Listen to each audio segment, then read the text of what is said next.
So, vectors day 2. We do have some stickers today. How many of you are not in physics? Okay, I'm really sorry. Today's stuff is a lot of physics.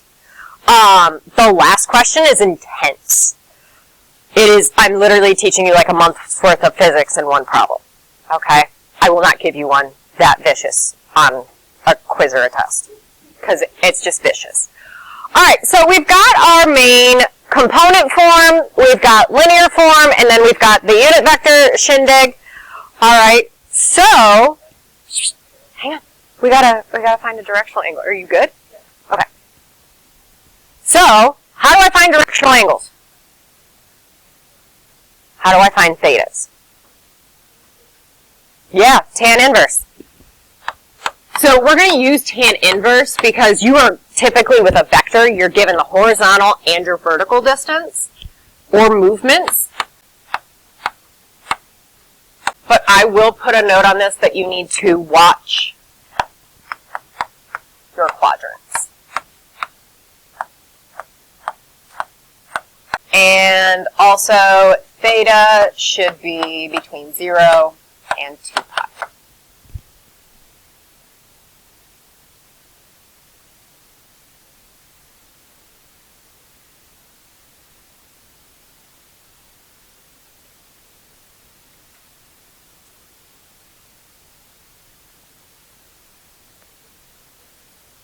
All right, you want me to scroll so we can see the velocity and the force vector parts?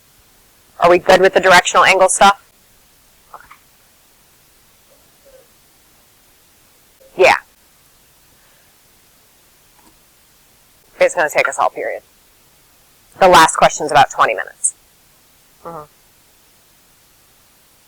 It's solving systems plus forces. It's literally physics in 20 minutes. Alright, so we've got some stuff with velocities and force vectors. Okay, so I would recommend writing this down, and I would leave a little bit of space above and below this equation, because I'm going to color code with what's what. Alright, and if you need colored pens, they are back there. Yeah, the double lines. So, it's magnitude, but for a vector. The double line part. So literally, when I've taught this in the past, we've gone magnitude, vector, magnitude. Like I would have kids that would do this motion. Sorry, recording people, you have no clue what I'm talking about. But this was like their hand signal for, because there's 2 lines around the V. It's like double absolute values.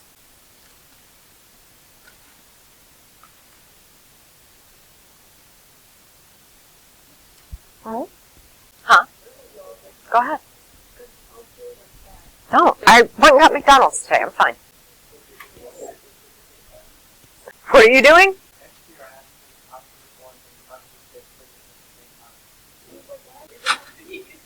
Are you allowed to enroll in them at the same time? The thing says.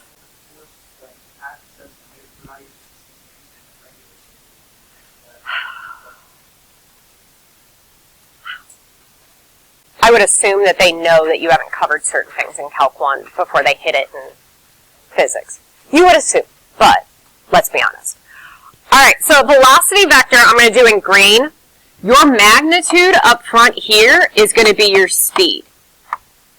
This, yeah, it's 2 lines, is going to be your direction.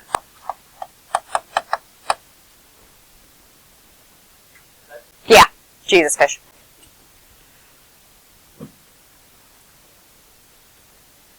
And I'm going to have to start moving furniture around because I think I'm going to have 30 students again per class. Cries. Yeah. And if they're stuck on what to do for CCP, have them email me. I still have my CCP for Dummies folder. Highly recommend. Alright, force vector. You guys ready? So, direction is still all of this. This is still your direction. At least that part is consistent, where the cosines and sines are always your direction. This is now your force.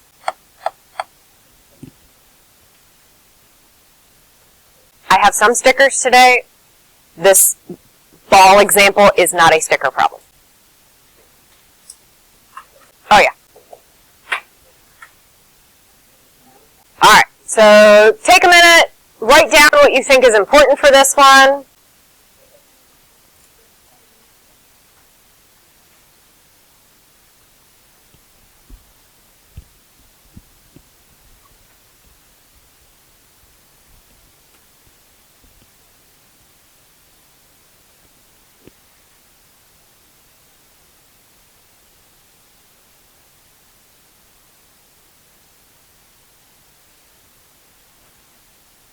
All right, so for this one, you throw a ball.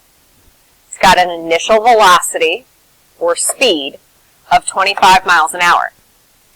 So if I have to make a vector for it, the first thing I write is the 25. All right, that's your speed. So no, they tell me the angle that I threw the ball at is 30 degrees. So what I'm going to end up doing is going cosine 30i plus sine of 30j.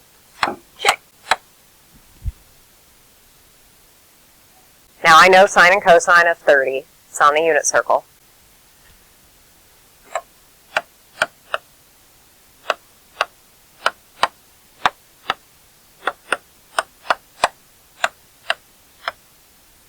And then don't overcomplicate this. When they ask for the horizontal speed, horizontal speed is literally going to be 25 root 3 over 2 miles per hour. Now, I personally would leave it like that because I'm lazy. You don't have to.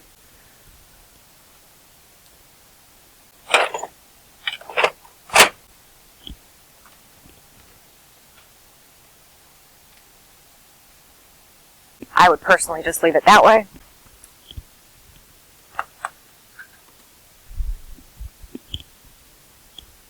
But if it really bugs you. This one? Right here. So remember, we wrote out that this matches for both a velocity vector and a force vector. So this one's talking velocities. So it's your speed goes out front, and then the directional stuff is right in here. The only thing you really care to change are your theta values.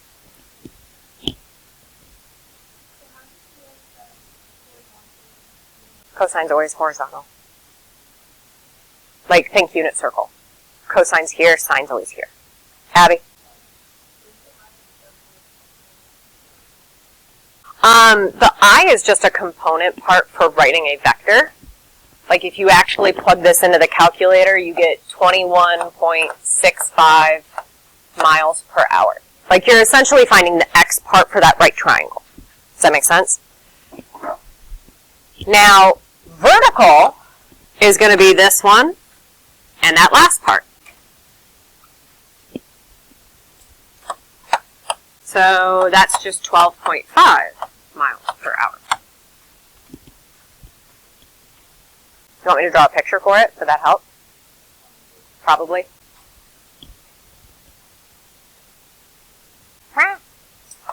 Throwing a ball. The 30. This is the 25.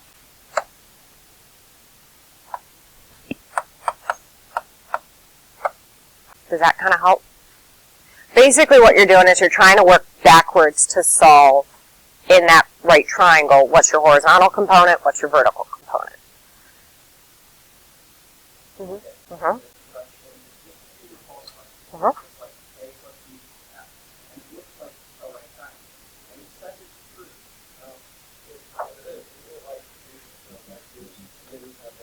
Yeah. So he's asking a question off of the homework. So that actually works with the airplane one that we're going to do here in a minute. Okay? All right. Write down the directional one. airplane one makes way more sense. Blue stripes too.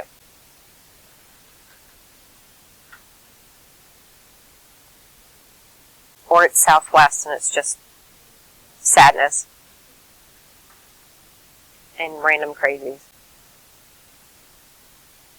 The fact that we're still getting Karen videos off of airplanes, just, good God. No, they'll definitely duct tape them down in the chair though if it's mid-flight. Alright, so for this one I have to find the directional angle. So this is my X, this is the Y. Alright, X is 4, Y is a -4. I need to find theta. What happens when X and Y are absolute values, same numbers of each other? Yeah, it's a pi over 4 or a 45, except I can't have a -45 as my theta. Yep, 315. 360 minus 45 equals 315 degrees. You're like, rewind. So when your legs are the same length, is Jack explaining it or I got it? Okay, when your legs are the same on a right triangle, it's always a 45, 45, 90. Except remember way earlier when we said how do you find the directional angle, I said watch what quadrant you're in, and it's got to be between 0 and 360. So technically it would be a -45. That's not allowed. So I go 315 degrees all the way around. Okay. That's it. Yeah, that one ain't bad.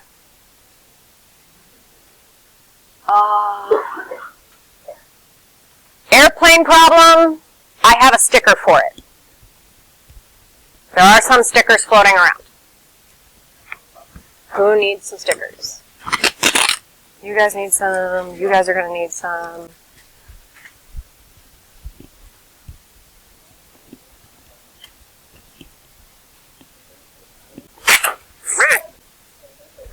I'm just going to put it green. Okay. It's a sticker. Yep, that's the airplane one. So, yeah, that'll be fine. Huh? No. The 20-minute one, no, we can do it with one, but it's the one with the box hanging from the ceiling. The 20-minute one is a box hanging from a ceiling. That's the last one we do. 2 more and then we hit the hard one. A flight attendant? A pilot? Oh, air traffic controller?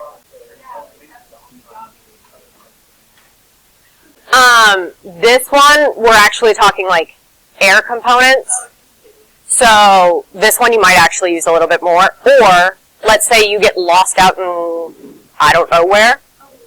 Yeah, the woods, a river, because what we're going to end up talking about, guys. Alright, so basically you're an airplane, you are flying due south of a location. So I'm going to call pink my airplane. Alright, now if I go due south at 500 miles an hour, alright, I can write out my whole component form for it. Ready? So we're going to call this velocity of the air, and that is the 500 times sine of 270.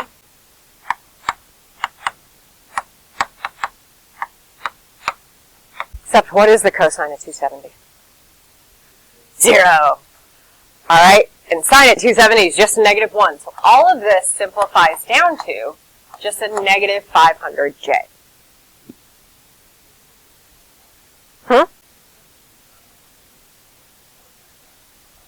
I'm showing them where I got it from. Okay? Now, do you guys know what a jet stream is? Mike knows? Okay.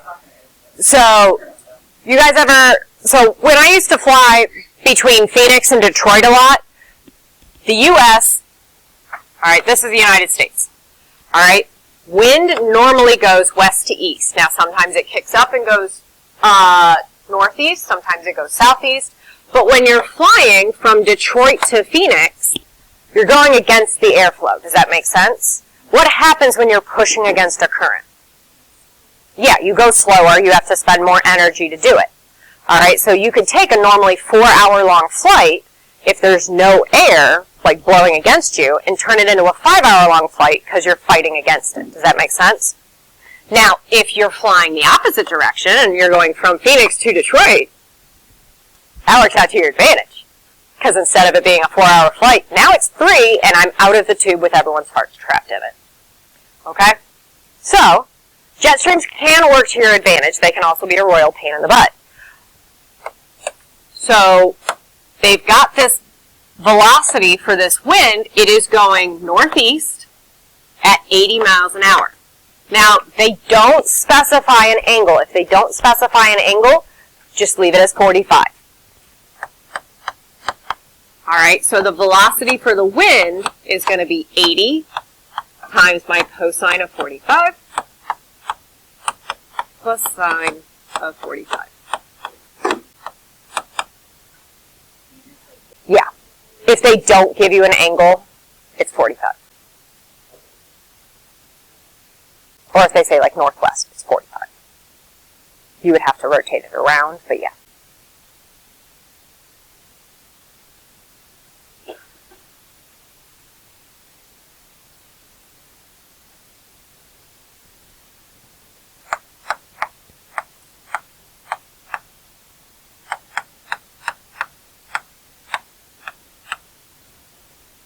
All right, so the velocity for the ground, this is where you add it.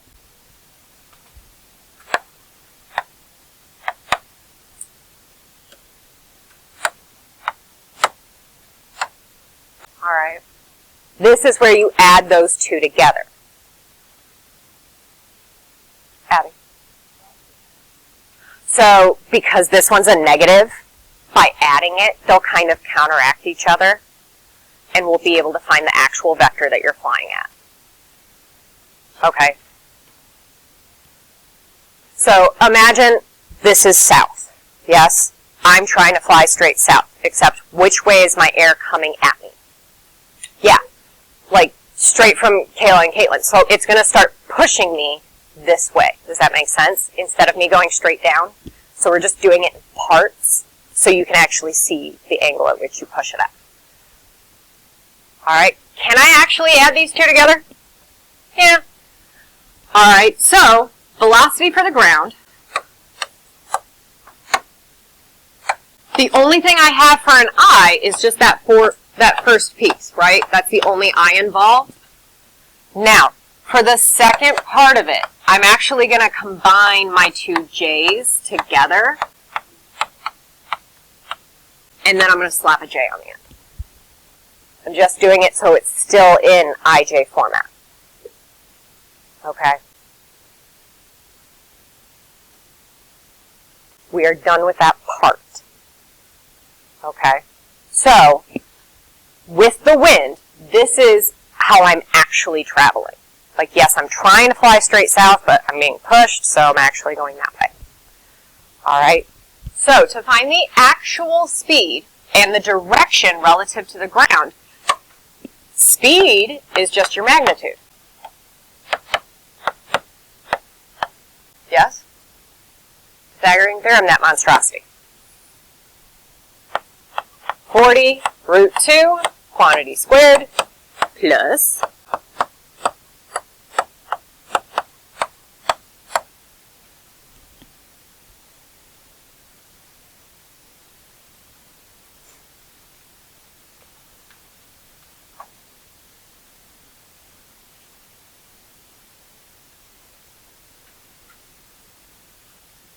and that should give me about 447 miles an hour.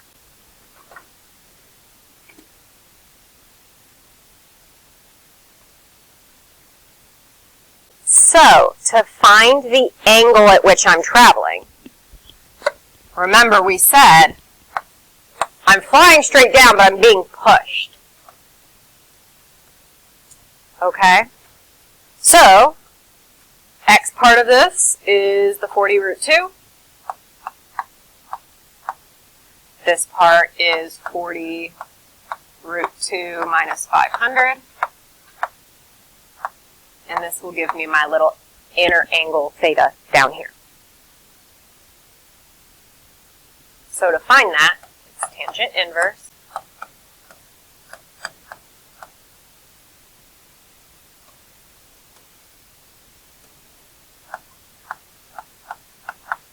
I believe this gives me a theta of a negative 80, what is it, 82.7? Jack, are you solving for it or no? Are you in degree mode?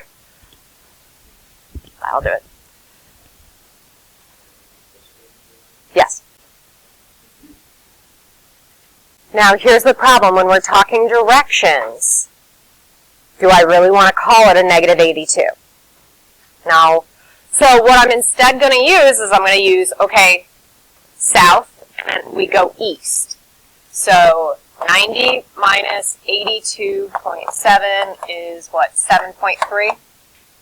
So south, 7.3 degrees east is going to be my direction. So that stupid breeze, which is actually way faster than you think it is, 80-mile-an-hour winds, 40-mile-an-hour winds, we feel the building shake. 80 miles, it's going to push you. All right? So you're trying to fly straight south, but that wind is going to keep pushing you off to the side. Make a little bit more sense? Sorry, I'm trying to like build in all of physics as I explain this. And it's a little rough. All right, ready? I loved physics. I hated chemistry. No, this is a nice one, and then we're going to hit the 20-minute question. All right, ready? Not much. I would go at least half a page. You're probably going to want a full.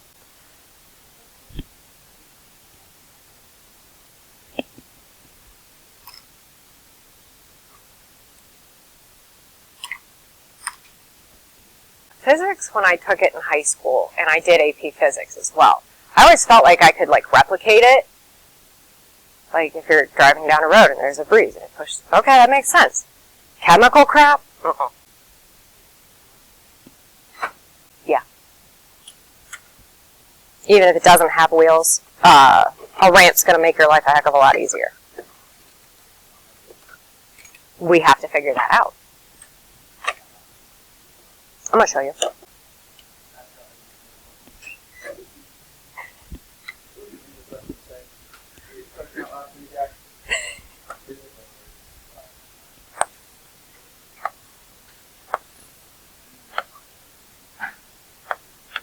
All right, so you've got your piano.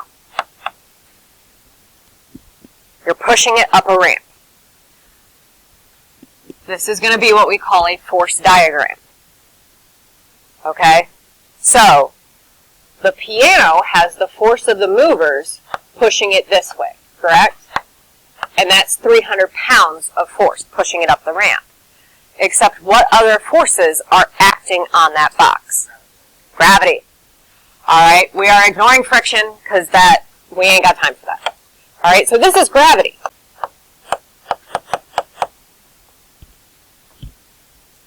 There's an easier way to do it. So, I'm going at a 20-degree angle, yes? So, gravity goes straight down. If I wanted, I could kind of draw. And I would end up with this being sine of 20 degrees. Alright? Easiest way to do this is the weight of the piano is going to equal, 300 divided by sine of 20. How did I do this again? So sine of 20 would be right here. Yes? Isn't that parallel to this? So, yeah. I drew it wrong on the little picture. Better? Yeah, it's a little rough. Abby? Yeah, opposite over hypotenuse. Because I'm assuming this is one length. Like this would be sine of 20, this would be cosine of 20, times whatever length that ramp is. But I don't know that. Okay.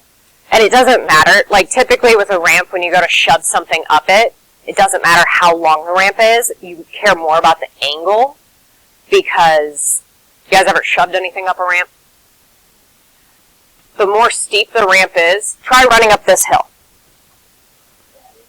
Yeah, that would be harder. But if it's 20 degrees, it's a little bit easier because you're doing it over a longer period of time. This is the force acting this way. This is the force going straight down. All right, we still have to get through the 20-minute problem. Just type that into the calculator real quick, hit enter. I will do another video for it later, but I need to make sure we get through this other one because the other one's worse. Worse, but it makes more sense because we color code everything. What is 300 divided by sine of 20? 877 pounds. We're done.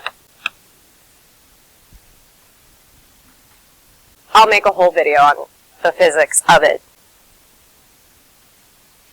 All right. Yep, 20-minute question. It does. I would say almost a full page. Yeah, we can probably fit it.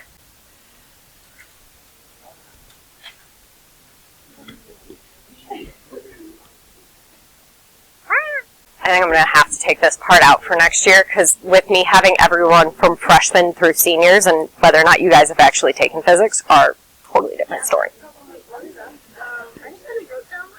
Yeah. Well, I'm trying to teach you all the physics of it too, and that's even worse. We're just going to nod and smile through the physics of it and then just do the math. All right, so the only thing we've got for it is the sticker for the picture. Okay? You might just want to write down that you've got a box of supplies, but really we don't need to. The most important piece is what are the tensions, aka the forces, of the two cables.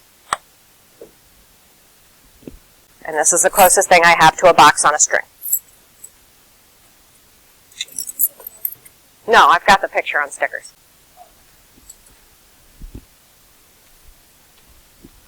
Cute little teeny pictures. All right, so Physics 101.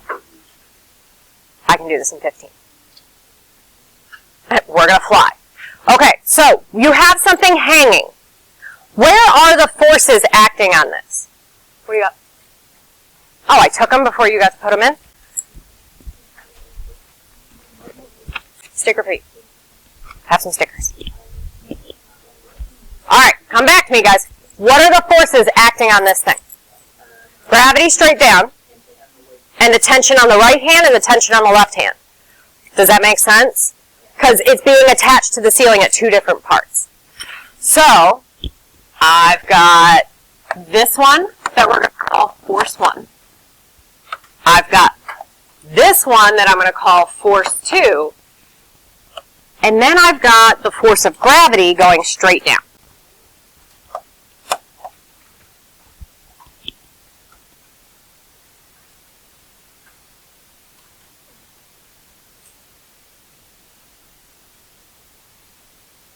All right. Do we want to start with the easiest vector first, or do we want to just go in order? Easiest is this one going straight down. Yep. So force 3, if you want to write it out, it's the 1200 cosine of 270i plus sine of 270j, and that just equals a negative 1200j. Just like the airplane problem. Because if you went from 0 and rotated all the way for it to go straight down, it would be 270 degrees.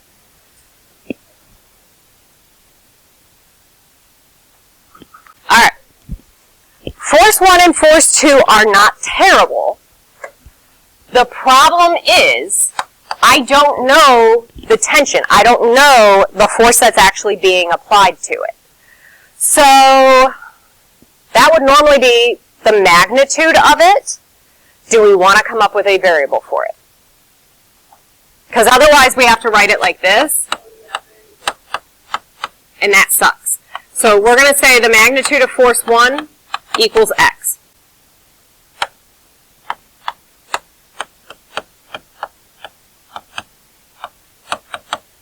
So we're going to say this equals x, because I don't know what that magnitude is,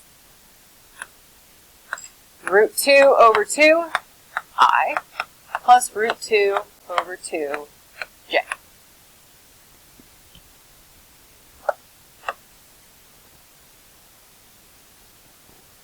All right, for force 2, what do we want to call that one? Y? All right, so force 2 is going to be y. Now, what's the rotation on this? What's the angle? This is 30. What angle do I need to plug in, though? 150. So he's got to go from here all the way around. X-axis, up to 45, over to 150, all the way down to 270. It's consistent, at least. Cosine 150 I.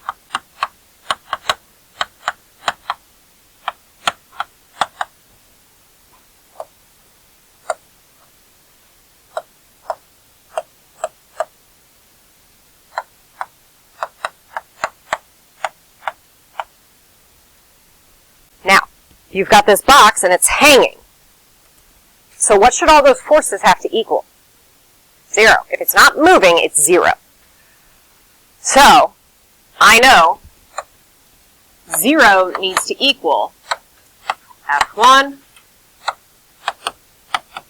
plus F2 plus F3.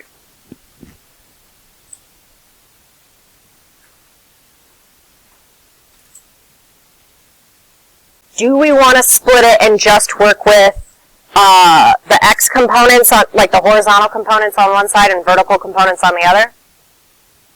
Or do you guys want to write in the whole string of nonsense? Because we're going to have to split it anyway. We don't even care? Yeah, I say we split it and we go horizontal versus vertical. Alright, so horizontal components, that's all your eyes. Alright, so I had x times root 2 over 2, I, plus y, negative root 3 over 2, I. Alright, that's from force 1 and force 2. You guys want me to color code so you know where they came from? We're okay? Okay. Alright. You're like, never mind, I'm not going to. This is here, this one's here. I just didn't want to erase it. I know this needs to still equal 0. Now, because these are both I components, I can cancel out the i's. Because they're both over 2, can I multiply everything by 2 and get rid of the fractions? That makes life a little better.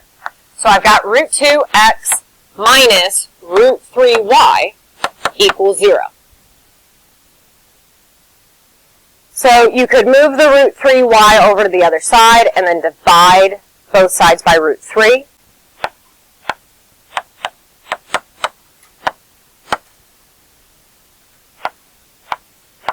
Because what we're going to have to do is we're going to end up having to substitute it in. I know. I warned you at least that this one sucked. No, you need the square root part in there. You'll see. Alright, vertical components. Alright, so I know it has to equal 0. I had force 3, which was negative 1200 J, correct? Then I had x root 2 over 2 J. And then I had y and a 1/2 J.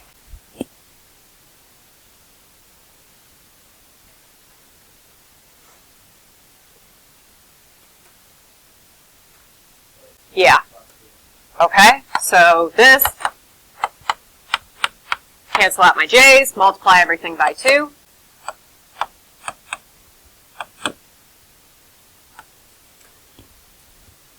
I would move the 2400 to the other side. And then we can substitute this nonsense in.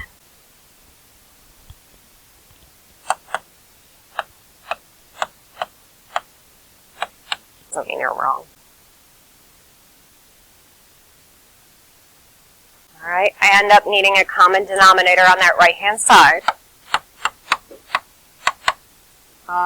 Root 6 over root 3 plus root 2 over root 3, both times x. So I factored out an x from them and I worked to get a common denominator. So I've got 2400 equals root 6 plus root 2 all over root 3 times x. What do I have to do to solve for x? Yeah, divide by that horrifical nonsense. So, we're gonna do that division, and I end up with 878.5 pounds. So remember we said x was the magnitude for force 1, right? So this is force 1. Now if I know what x is, can I plug it back in over here? Score. So, root 2, I'm pretty sure I have green selected right now, over root 3 times 878.5. That's going to equal y. It is. This stupid thing. So y ends up equaling 1075.9.